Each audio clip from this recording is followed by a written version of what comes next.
Kofi Olomide, bonjour. Bonjour. Est-ce que j'ai encore vraiment besoin de vous présenter? En quelques mots, donc vous êtes auteur, compositeur, interprète, producteur, icône plus que de la rumba, de la culture congolaise. Première question, comment ça va? La période est assez intense, de ce que j'ai pu comprendre. Vous savez, à cette question-là, tout le monde a tendance à dire que ça va. Mais bon, moi je dirais qu'il y a du bon et du moins bon.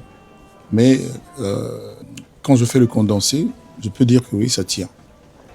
Donc pour recontextualiser, vous faites votre grand retour sur la scène belge de l'ING Arena le 6 septembre prochain, 15 ans après votre dernier concert chez nous.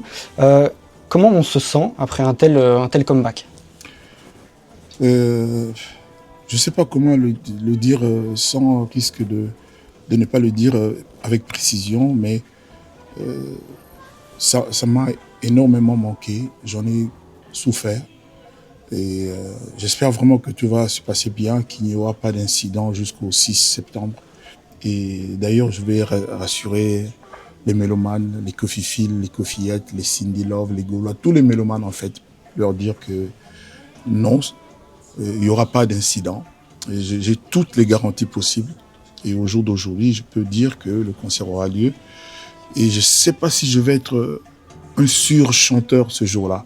Parce que à l'intérieur de moi, ce sera la célébration de ce retour sur scène d'abord et avant tout. Quoi qu'il arrive, quoi qu'il se passe, moi, je serai un homme en train de vibrer parce que j'ai enfin pu rechanter devant ce public à qui je dois tout, à qui je serai toujours redevable, qui m'a apporté les meilleurs moments de bonheur de ma vie. Donc, c'est un rendez-vous qui me tient à cœur.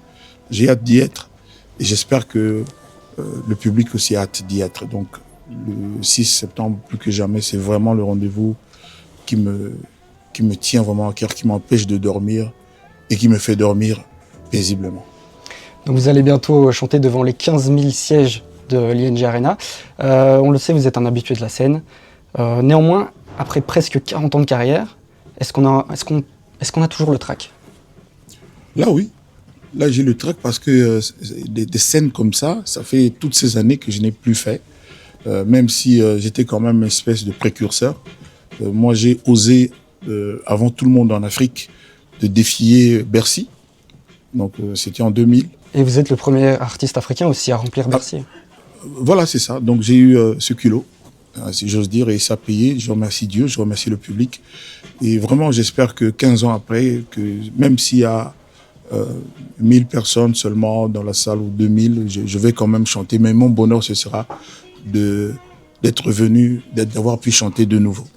Et je remercie pour ça la commune de Bruxelles, son bourgmestre, M. Philippe Claus, le centre culturel congolais de Belgique, toutes ces personnes qui se sont investies, qui ont tout fait, qui ont vraiment voulu que je chante.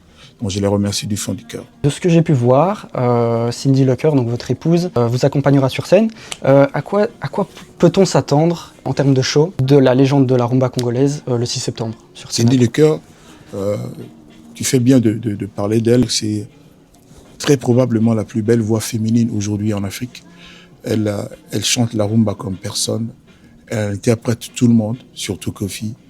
Et quand elle te fait Whitney Houston, je me demande, qu'on me pardonne, si ça frise pas d'être peut-être mieux que Whitney Houston elle-même. J'ai beaucoup d'estime et de respect pour Whitney Houston, mais elle le fait vraiment bien. Et pour ça, je pense qu'il n'y a pas 3 ou 4 dans ce registre. Donc elle sera là, elle fait rêver tout le monde.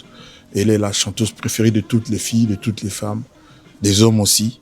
Et vraiment, le rendez-vous vaut la peine. Il faut venir la voir chanter. Pour elle, ce sera une grande première dans ce style de spectacle, ce genre de spectacle. Il y aura une grande première. Elle n'a que des chansons que les gens aiment. Donc, elle va être la cerise sur le gâteau, un moment incroyable. Donc, Cindy Locker, le Quartier Latin International, mon orchestre qui a produit des gens, d'où beaucoup de gens sont sortis. Le Quartier Latin est là. Ils sont venus du Congo. Il y a aussi des jeunes qui m'accompagnent en Europe quand je vais aux États-Unis, en Australie. Ils seront aussi de la partie. Ça va être vraiment un moment fort. Si vous permettez, j'ai 2-3 petites questions sur votre carrière de manière plus globale. Donc on l'a évoqué, Koffi Olomide, c'est presque 40 ans de carrière, c'est près de 300 chansons, 7 disques d'or il me semble. Après avoir accompli tant de choses, qu'est-ce qui vous inspire encore, qu'est-ce qui vous motive encore dans la musique aujourd'hui? J'ai fait tout ça, merci de le rappeler, mais moi je suis un peu l'esclave du travail, parce que j'aime travailler, et puis je sens que j'ai quelque chose encore à donner à mon public. Vous savez, j'ai l'âge que j'ai, et j'ai tout ce temps dans la musique. Là, je venais de faire un remake de quelques-unes de mes chansons cultes, et une chanson qui s'appelait Fouta Djalon. Et j'ai refait la chanson et je l'appelais Foutadrome parce que quand je devais jouer à l'hippodrome de Vincennes, je me tiens, j'ai dit Foutadrome. À l'époque, il n'y avait pas les vues, il n'y avait pas les TikTok, les machins.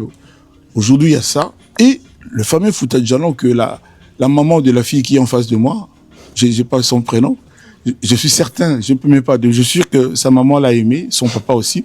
Et aujourd'hui, pour les enfants, j'aurais fait ça. Et en 2 mois, c'est 7 millions de vraies vues. Parce que moi, je ne sais pas comment on fait autrement. 7 millions en 2 mois. Pour moi, c'est énorme. Je ne sais pas si l'âge que j'ai en Afrique, il y a quelqu'un qui fait aussi bien. À mon âge, après autant d'années, et voilà. Donc, je suis pas mal fier de moi. J'ai une autre chanson qui s'appelle Koukoulou. Il n'y a pas une femme qui comprend Lingala qui n'aime pas cette chanson-là, qui est à 9 millions pratiquement, au bout de 3 ou 4 mois, je ne sais plus. Donc ça va, je sens que les gens attendent encore de moi quelque chose et moi j'ai encore envie. Et puis j'ai la carrière de Cindy Lecoeur.